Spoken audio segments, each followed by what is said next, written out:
আপনাদের ভালো সারা রাত তাণ্ডব চালাবো আমি। কোথায় লুকিয়ে রাখবেন? কটা ছেলে আপনাদের বলুন? গোটা যাদবপুর এক হয়ে গেছে। কটা ছেলে আপনাদের? কজন পারবেন বাঁচাতে? আমি আসছি যাদবপুর ইউনিভার্সিটিতে, পারেন তো সামনে নিন।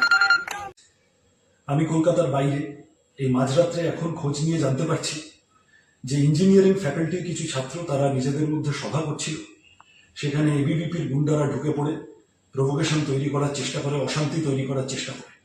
দুই পক্ষের মধ্যে বচসা হয়, এখানে এসএফআই কোথাও ছিল না। যাই হোক, ছাত্রদের মধ্যে বচসা অনেক সময় হয়ে থাকে। তারপর শুনছি বিজেপির গুন্ডারা নাকি ঢুকে পড়েছে এবং তারা গিয়ে নাকি ভাঙচুর চালাচ্ছে ক্যাম্পাসের ভিতরে। আরো হাস্যকর হলো, যাদবপুরের বিধায়িকা তিনি হঠাৎ চোরের মায়ের বড় গলার মতো করে যারা গুন্ডামি করলো তাদের প্রোটেক্ট করার জন্য কোথায় গিয়ে জানি দেখছি মিডিয়ার সামনে সুজন চক্রবর্তী বা আমার নাম করে চিৎকার চেঁচামেচি করছেন। আরে এত ভয় কিসের গণতান্ত্রিক প্রক্রিয়ায়? যদি এত অপছন্দ হয় যাদবপুরকে, ছাত্র ভোট ঘোষণা করুন না। এসএফআই সহ বাকি ছাত্র সংগঠনগুলোর সাথে এবিভিপি ছাত্র ভোটে লড়াই করুক না গণতান্ত্রিক ভাবে। যদি তারা ঠিক হয় তাহলে যাদবপুরের ছাত্ররা বেছে নেবে তাদের।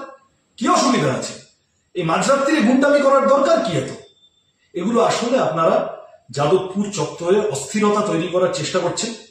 এই লেনিন মূর্তির সামনে গিয়ে লেনিন দেশভাগ করেছিল তাই লেনিনের মূর্তি ভাঙবো, এই ধরনের ছাগলামো করে এসেছে কিছু লোক।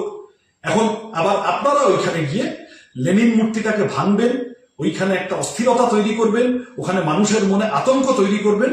তার গ্রাউন্ড প্রিপেয়ার করার জন্য অজুহাত হিসেবে নিজেরাই এই ধরনের অস্থিরতা ক্রিয়েট করছেন, নিজেরাই এই ধরনের গুন্ডামির পরিবেশ ক্রিয়েট করছেন।